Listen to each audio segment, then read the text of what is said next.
Hello मेरे dear third year के जितने भी स्टूडेंट हैं वेलकम करता हूं। आज का वीडियो बहुत महत्वपूर्ण है आपको समझना, और यह क्वेश्चन आपको जो है 5 नंबर में भी 10 नंबर में भी आपसे पूछ सकता है कि फीटल ब्लड सर्कुलेशन के पैथ वे को बनाइए, यानी फ्लो चार्ट को बनाइए।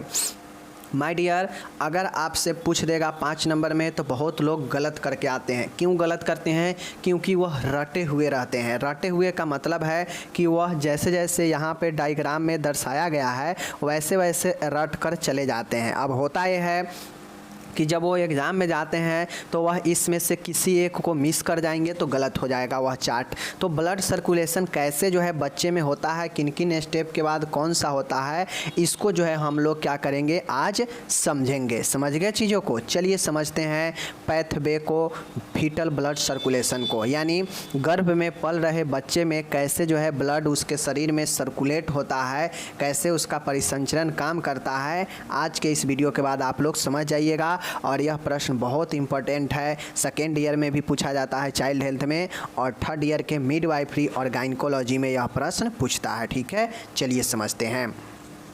सबसे पहले आप लोग को पता होगा कि एक प्लेसेंटा होता है। ठीक है, यहाँ पे देख लीजिए आपका प्लेसेंटा जो है आपके सामने में है। ठीक है, देखिए यहाँ पे स्पष्ट रूप से यह प्लेसेंटा है। अब प्लेसेंटा कहाँ होता है? पता है कि यह यूट्रस के जो है एक दीवार पर लगा हुआ होता है। प्लेसेंटा इस आकृति में हो सकता है, ठीक है ना, जैसे यह यूट्रस है तो यूट्रस के एक दीवार पर यह प्लेसेंटा ऐसे लगा होता है, और इसी प्लेसेंटा से जो है बच्चा का नाभि नाल जुड़ा होता है, अम्बिलिकल कॉर्ड जुड़ा होता है, और इसी अम्बिलिकल कॉर्ड के थ्रू जो है ब्लड सर्कुलेशन बच्चा में होता है प्लेसेंटा के द्वारा। क्योंकि आप लोग जानते हैं कि बच्चा में चाहे वह पोषण हो चाहे वह रक्त हो, वह माँ के जो है गर्भ से जो यूट्रस होता है उसके प्लेसेंटा से ही सारा काम शिशु में होता है। ठीक है, चाहे वह ऑक्सीजन लेने की बात हो या जो है ब्लड सर्कुलेशन या पोषण लेने की बात हो। ठीक है, तो सबसे पहले आपका प्लेसेंटा होता है। ठीक है, अब प्लेसेंटा देखिए तीर यहाँ पे दिया गया है, ऐसे ले जाता है। अब प्लेसेंटा में आपको पता होगा प्लेसेंटा से अम्बिलिकल कॉर्ड निकला होता है, नाभि नाल। उसी नाभि नाल में एक वेन होता है और 2 जो है आर्टरी होता है। ठीक है, एक अम्बिलिकल वेन निकलता है और एक जो है दो अम्बिलिकल आर्टरी निकलता है। कुल मिला के 3 जो है आपके यहाँ से ब्लड सप्लाई के लिए निकलता है नली, जिसमें से एक वेन होता है जो शुद्ध ब्लड जो है प्लेसेंटा से लेकर बच्चा की तरफ जाता है। ठीक है, और जो आर्टरी होता है वह अशुद्ध ब्लड को जो है फिर प्लेसेंटा में पहुंचाता है शुद्धिकरण के लिए। ठीक है, तो आपको ये समझना पड़ेगा प्लेसेंटा से बच्चा का अम्बिलिकल कॉर्ड भी लगा होता है, नाभि नाल, उसी से जो है आपके यह वेन निकला होता है जिसे हम लोग अम्बिलिकल वेन कहते हैं। अब आप लोग ये जानते हैं कि भाई वेन में तो अशुद्ध रक्त बहता है, लेकिन बच्चे के केस में यह शुद्ध रक्त को लेकर जाता है। ठीक है, तो अम्बिलिकल कॉर्ड तो यूट्रस में लगा होता है, यूट्रस के दीवार पर चिपका रहता है प्लेसेंटा। यह प्लेसेंटा से जो है यूट्रस पर जो चिपका होता है प्लेसेंटा, यह प्लेसेंटा जो है क्या करता है कि इससे निकला हुआ नाभि नाल होता है अम्बिलिकल कॉर्ड, उसी में अम्बिलिकल वेन भी जो है निकलता है जो बच्चे को तरफ जो है शुद्ध रक्त को ले जाता है। ठीक है, अब प्लेसेंटा से शुद्ध जो है ब्लड जो है अम्बिलिकल वेन में आया। ठीक है, अम्बिलिकल वेन में आया। अब ये वेन क्या करता है? अम्बिलिकल वेन क्या करता है कि ब्लड को भेजता है कहाँ पे? लीवर में। ठीक है, लीवर में भेजता है। अब लीवर क्या करता है कि लीवर से फिर आगे ब्लड जाने के लिए लीवर और अम्बिलिकल वेन और इन्फीरियर वेना केवा के बीच में एक आपका जो है बाईपास का काम करता है जिसे डक्टस वेनस कहते हैं। ठीक है, कुल मिला के इसमें 3 बाईपास आपको देखने को मिलता है। बाईपास के मतलब होता है कि एक रास्ता छोड़ के दूसरे रास्ता से क्रॉस करना, यही बाईपास होता है। तो जैसे यहाँ पे अम्बिलिकल वेन में ब्लड आया, यह वेन क्या करता है? लीवर में भेजा। अब लीवर से ब्लड निकलने के लिए जो है एक रास्ता चाहिए जिसे हम लोग डक्टस वेनस कहते हैं। ठीक है, तो यह लीवर के रास्ते जो है डक्टस वेनस ब्लड जो है भेज देता है इन्फीरियर वेना केवा में। ठीक है, और यह इन्फीरियर वेना केवा क्या है? तो यह सबसे बड़ा रक्त वाहिका होता है जो निचले अंगों से ब्लड को लेकर हमारे जो है कहाँ भेजता है? हार्ट में भेजता है। ठीक है, शुद्धिकरण के लिए। तो यह अम्बिलिकल वेन क्या करता है, अम्बिलिकल वेन में गया, ठीक है, अम्बिलिकल वेन लीवर में भेजता है और लीवर क्या करता है कि अपने एक बाईपास रास्ता के जरिए डक्टस वेनस के जरिए इन्फेरियर वेना केवा में भेजता है। यह नीचे के अंगों से आता हुआ ब्लड को कलेक्ट करता है इन्फेरियर, और सुपेरियर जो है ऊपर के अंगों से ब्लड को कलेक्ट करता है, ठीक है। तो याद रखिएगा अम्बिलिकल वेन मेन है और इससे निकला हुआ लीवर में एक रास्ता जाता है और यह लीवर वाला बेचारा जो है एक डक्टस वेनस को जो है अपना निकालता है और यह डक्टस वेनस क्या करता है कि लीवर से ब्लड को यह इन्फेरियर वेना केवा में भेज देता है इसमें, ठीक है। तो यह डायग्राम को याद रखिएगा। अब इन्फेरियर वेना केवा क्या करता है कि यह जो आप जानते हैं कि हृदय में कुल 4 जो है चेम्बर होता है, ठीक है। ऊपर के जो है आर्ट्रियम होता है लेफ्ट और राइट, और नीचे के वेंट्रिकल होता है लेफ्ट और राइट, ठीक है। अब नॉर्मल एक एडल्ट में जो सर्कुलेशन होता है तो आप लोगों को पता है पहले ब्लड कहाँ पे आता है, राइट आर्ट्रियम में आता है, ठीक है, आलिंद में आता है दायां में, फिर यह जो है यहाँ भेजता है, ठीक है। अब यहाँ से जो है पल्मनरी जो है पल्मनरी आर्टरी के द्वारा अशुद्ध ब्लड कहाँ जाता है, फेफड़ा में, फिर फेफड़ा जो है शुद्ध कर को भेजता है कहाँ, इस वाले में लेफ्ट आर्ट्रियम में। अब यह शुद्ध ब्लड फिर इसमें आता है लेफ्ट वेंट्रिकल में, और लेफ्ट वेंट्रिकल औरोटा महाधमनी में भेजता है, जिससे महाधमनी सभी अंगों की तरफ ब्लड को भेज देता है। तो नॉर्मल ब्लड सर्कुलेशन में ऐसे होता है, लेकिन फीटल में क्या होता है कि ब्लड तो जो है आपके राइट आर्ट्रियम में तो यहाँ पे आता है, एडल्ट में भी आता है और गर्भ में पल रहे बच्चे में भी राइट आर्ट्रियम में ब्लड जो है इन्फेरियर वेना केवा से आया राइट एंट्रियम में, ठीक है।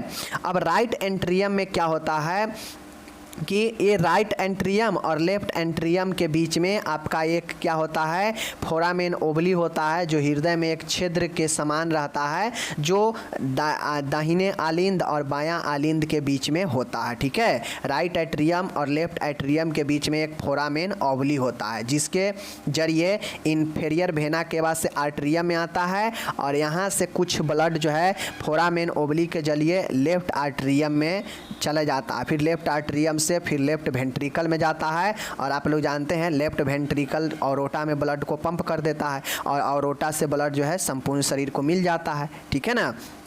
अब मान गए राइट आर्ट्रियम से कुछ ब्लड अगर फोरामेन ओवली के थ्रू अगर लेफ्ट आर्ट्रियम में चला जाएगा तो यह सीधा जो है इसके होते हुए ऑरोटा में चला जाएगा, ठीक है। लेकिन अब मान गए राइट आर्ट्रियम है, अब यह ब्लड को मान गए कुछ ब्लड फोरामेन ओवली के तरफ चला गया और कुछ ब्लड जो होता है वह राइट वेंट्रिकल के तरफ चला जाता है। जैसे मानिए यह हार्ट है, 4 चेम्बर है, ठीक है, 4 चेम्बर है, इसमें आपका राइट जो है आर्ट्रियम है, ठीक है, लेफ्ट आर्ट्रियम है, फिर जो है यहाँ पे वेंट्रिकल है राइट वाला, ठीक है, इधर जो है वेंट्रिकल है लेफ्ट वाला। अब ब्लड जो है कहाँ आया, राइट आर्ट्रियम यहाँ पे आया, ठीक है, ब्लड यहाँ पे आया दोनों केस में, एडल्ट में या भ्रूण में। अब ब्लड यहाँ पे आया तो यहाँ पे अगर भ्रूण के बात होगा तो फोरामेन ओवली होता है लेफ्ट आर्ट्रियम और राइट आर्ट्रियम के बीच, यानी इसके और इसके बीच में यहाँ पे एक फोरामेन ओवली होता है, छिद्र होता है, जिसके जरिए यहाँ का ब्लड डायरेक्ट यहाँ जो है आ जाता है और फिर जो है यहाँ लेफ्ट जो है आर्ट्रियम से फिर ये लेफ्ट वेंट्रिकल में आता है और फिर यहाँ से जो है ऑरोटा में चला जाता है। लेकिन कुछ जो ब्लड होता है मैं आपको यहाँ पे बताना चाहता हूँ कि कुछ जो ब्लड होता है वह राइट आर्ट्रियम के जाने के बाद फोरामेन ओवली में नहीं जाकर कुछ ब्लड यहाँ भी आ जाता है और कुछ ब्लड ऊपर राइट वेंट्रिकल में चला जाता है, यानी कुछ ब्लड यहाँ आता है हार्ट के चेम्बर में और फिर कुछ ब्लड जो है आपके इस राइट वेंट्रिकल में चला जाता है। अब जैसे ही ब्लड राइट वेंट्रिकल में जाता है तो यहाँ पे एक जो है आपके पल्मोनरी आर्टरी जुड़ा होता है, जिसे हम लोग कहते हैं पल्मोनरी ट्रंक, ठीक है, पल्मोनरी ट्रंक। अब यह भ्रूण की स्थिति में पल्मोनरी ट्रंक होता है तो यह राइट वेंट्रिकल वाला पल्मोनरी ट्रंक में ब्लड को भेज देता है। अब ये पल्मोनरी ट्रंक क्या करता है, ये पल्मोनरी ट्रंक क्या करता है कि फिर पल्मोनरी ट्रंक और ऑरोटा के बीच एक बाईपास जो है होता है जिसे डक्टस आर्टेरियस कहते हैं, ठीक है। अब यह पल्मोनरी ट्रंक ब्लड को डक्टस आर्टेरियस में भेजता है और यह डक्टस आर्टेरियस ऑरोटा में भेज देता है। फिर ऑरोटा सिस्टमेटिक सर्कुलेशन के लिए ब्लड को सारे जगहों पर भेज देता है और फिर जो है सारे जगह से जो है अशुद्ध ब्लड को अम्बिलिकल आर्टरी कलेक्ट कर लेता है और यह फिर जो है प्लेसेंटा की तरफ भेज देता है। क्या समझे?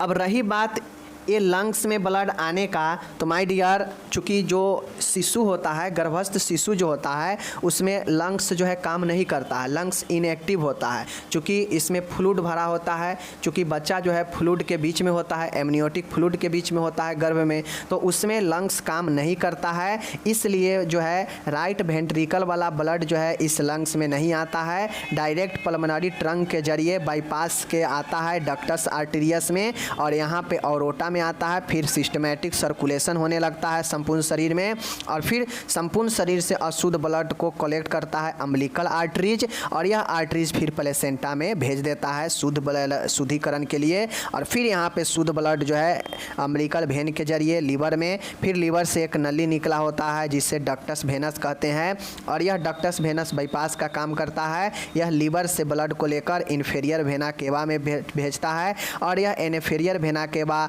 राइट आर्टेरिया में भेजता है, और यहाँ पे आने के बाद कुछ ब्लड इस साइड चला जाता है, कुछ ब्लड इस साइड आ जाता है। अब यहाँ पे कुछ ब्लड इधर आ गया, कुछ इधर आ गया, तो जो इधर आ गया वह फोरामेन ओवली से होते हुए लेफ्ट आर्टेरियम में, और फिर लेफ्ट आर्टेरियम से फिर लेफ्ट वेंट्रिकल में, और फिर उसके बाद ऑरोटा महाधमनी में, और फिर महाधमनी संपूर्ण शरीर को ब्लड सर्कुलेशन के लिए भेज देता है। और फिर जब संपूर्ण शरीर में ब्लड सर्कुलेशन हो जाता है तो फिर शरीर के अलग अलग अंगों से अशुद्ध ब्लड को भी कलेक्ट किया जाता है, ठीक है।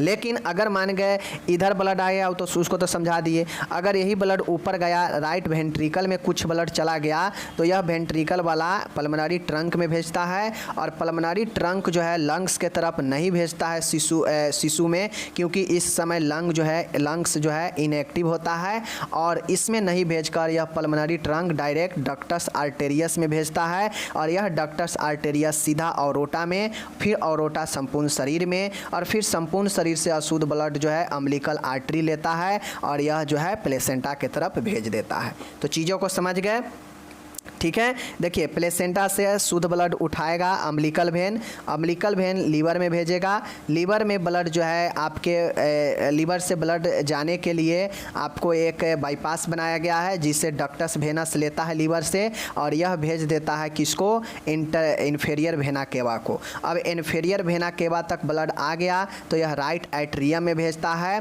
राइट आर्टेरियम भेजने जाता है ब्लड, तो यहाँ से दो रास्ते होते हैं, एक रास्ते फोरामेन ओवली के तरफ खुलते हैं जो लेफ्ट आर्टेरियम में भेजता है, यानी राइट आर्टेरियम और लेफ्ट आर्टेरियम के बीच एक फोरामेन ओवली होता है।